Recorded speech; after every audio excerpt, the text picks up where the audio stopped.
இன்னைக்கு நம்ம தமிழ்நாடே கொண்டாடக்கூடிய ஒரு நல்ல விஷயம் நடந்திருக்கு. அதாவது விளாத்திக்குளம் பிரச்சனையில அந்த குழந்தைக்கு நீதி கிடைச்சிருக்கு. எவன் தப்பு செஞ்சானோ அவனுக்கு மரண தண்டனை வச்சு நீதிமன்றம் தீர்ப்பு கொடுத்திருக்கு.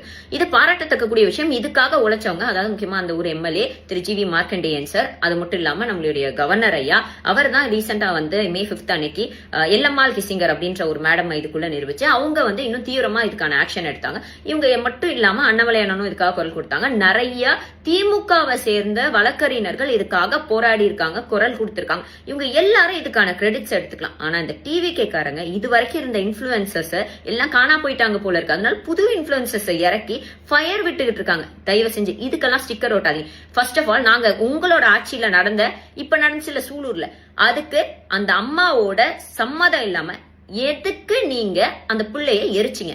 இதுக்கு பதில் சொல்லுங்க. எப்படி இருந்தாலும் ஒரு பாலியல் வன்புணர்வுக்கு உள்ளாக்கப்பட்ட பெண்ணை நீங்க என்ன பண்ணணும்? புதைக்கணும். போஸ்ட்மார்ட்டத்துக்கு அப்புறம் எரிக்க கூடாது. அப்ப யாரை காப்பாத்துறதுக்கு பண்றீங்க? இதுல யார் இன்வால்வ் ஆயிருக்கா? இந்த கேள்விக்கு பதில் சொல்லுங்க. சினிமா